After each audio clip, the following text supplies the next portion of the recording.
Next మనం సాయి సుధీర్ దగ్గరికి వెళ్దాం. సాయి సుధీర్ చెప్పండి, ప్రస్తుతం కాకినాడ దగ్గరే తీరం దాటబోతోంది రేపు సాయంత్రానికి. సో ఆ సమయంలో బలమైన గాలులు కూడా వీచే అవకాశం ఉంది. ఎలాంటి జాగ్రత్త చర్యలు తీసుకుంటున్నారు? అక్కడ తీవ్రత ఏ విధంగా ఉండే అవకాశం ఉంది?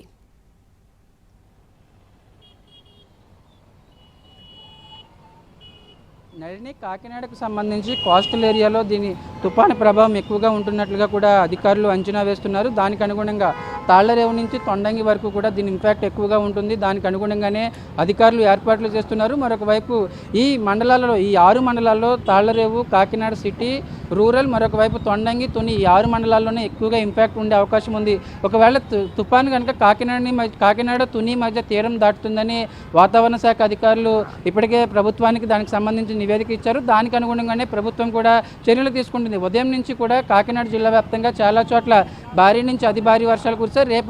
రేపు అయితే దాని ప్రభావం మరింత ఎక్కువగా ఉంటుంది. భారీ వర్షాలకు తోడు ఈ ఈదురుగాలు కూడా ఎక్కువగా వేస్తాయని అధికారులు అంచనాలు వేస్తున్నారు. దానికి అనుగుణంగానే ఇప్పటి వరకు కూడా జిల్లా వ్యాప్తంగా 269 పునరావాస కేంద్రాలు ఏర్పాటు చేస్తారు. ఈ పునరావాస కేంద్రాలకు సంబంధించి ప్రత్యేకంగా పునరావాస కేంద్రాల్లో ఏదైతే తుఫాను ప్రభావిత గ్రామాలలో పబ్లిక్ ఉంటారో వారందరినీ ఎట్లాగైనా పునరావాస కేంద్రాలకు తరలించడానికి ఏర్పాట్లు చేస్తున్నారు. దానికి అనుగుణంగానే ఇటు బోట్స్ అన్నీ కూడా ఇప్పటికే ఈ సముద్రంలోకి వెళ్లాల్సిన బోట్స్ అన్నింటిలో కూడా ఒక చోట స్టాండ్ చేసిన పరిస్థితి. ఎందుకంటే ఇంపాక్ట్ అనేది ఇంకా ఎక్కువగా ఉంటుంది కాబట్టి పునరావాస కేంద్రాలు ఇప్పటి వరకు దాదాపు 8,000 మంది పునరావాస కేంద్రాలకు తీసుకుని వచ్చిన సిచ్యువేషన్.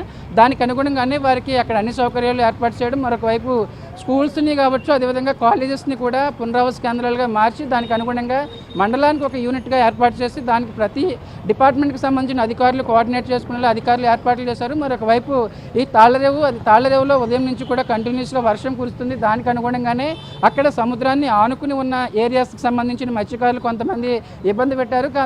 తమకు తాము వస్తాము, ఇక్కడ తమకు ఎప్పుడు అలవాటే, తుఫానులు అలవాటే కాబట్టి కంటిన్యూస్గా ఇలానే ఉంటాయి, తాము ఇక్కడే ఉంటామని చెప్పినప్పుడు కూడా అధికారులను వారిని బలవంతంగా తీసుకుని వచ్చే ప్రయత్నం చేస్తారు. ఎందుకంటే అర్ధరాత్రి వేళ ఏదైనా ఎర్లీ మార్నింగ్ ప్రమాదం జరిగి తుఫాను ఇంపాక్ట్ అనేది మరింత పెరిగి తీవ్ర గాలులు అదేవిధంగా భారీ వర్షాలు వస్తే కనుక దాని ఇంపాక్ట్ ఎక్కువగా ఉంటుంది. కాబట్టి దానికి అనుగుణంగానే పోలీస్ ఫోర్స్ సాయంతో వారందరినీ కూడా బయటకు తీసుకొచ్చిన పరిస్థితి. వారందరినీ కూడా పునరావాస కేంద్రాల్లో ఏర్పాటు చేయడం, ఈ మండలం ఒక యూనిట్గా వారికి సంబంధించిన సౌకర్యాలు ఏర్పాటు చేస్తారు. దాదాపు మరొక 10 రోజుల పాటు కూడా వారికి కావాల్సిన రేషన్, దానికి సంబంధించిన మెటీరియల్ కూడా ఆర్డీఓలకు బాధ్యతలు అప్పగించారు.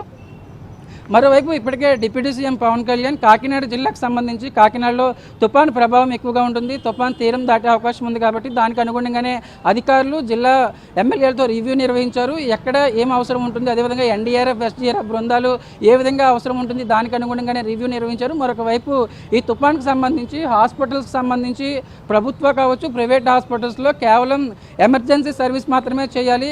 పోస్ట్ పోన్ చేసే సర్జరీలు కావచ్చు, ఇతర ట్రీట్మెంట్ అయితే ఖచ్చితంగా వాటిని పోస్ట్ పోన్ చేయాలని కలెక్టర్ ఆదేశాలు ఇచ్చారు. ఎందుకంటే దీని ఇంపాక్ట్ మరింత ఎక్కువగా ఉంటే కనుక ఖచ్చితంగా కొంతమంది హాస్పిటలైజేషన్ అయ్యే అవకాశం ఉంటుంది. కాబట్టి దానికి అనుగుణంగానే ఈ 5 రోజుల పాటు ఈ నెల 31 వరకు కూడా కేవలం ఎమర్జెన్సీ సర్వీసెస్ మాత్రమే చేయాలి. మిగతా డాక్టర్స్ కావచ్చు, అదేవిధంగా మిగతా స్టాఫ్ అందరినీ కూడా అందుబాటులో ఉండడం, అదేవిధంగా తుఫాన్ తర్వాత తీరం దాటిన తర్వాత జరిగే పరిణామాలకు సంబంధించి దానికి అనుగుణంగా ఏర్పాట్లు చేయాలని ప్రభుత్వం భావిస్తుంది. దానికి అనుగుణంగానే రేపు సాయంత్రం నుంచి దాదాపు 90 నుంచి 100 కిలోమీటర్ల వేగంతో ఈ భారీ ఎదురుగాలు ఇస్తాయి. ఈ భారీ ఎదురుగాలి ఎఫెక్ట్కు చెట్లు పడిపోవడం, అదేవిధంగా కరెంట్ పోల్స్ పడిపోయే అవకాశం ఉంది. కాబట్టి దానికి అనుగుణంగా ఏర్పాట్లు చేస్తున్నారు. మరోవైపు ఉప్పాడ దగ్గర కనుక ఈ తుఫాన్ తీయడం దాటితే దాని ఇంపాక్ట్ మరింత ఎక్కువగా ఉంటుంది. దానికి అనుగుణంగానే ఎటువంటి ప్రాణ నష్టం జరగకుండా అధికారులు సమన్వయం చేసుకుంటున్నారు. Nalini. Right Sai Sudheer, thank you for the live update.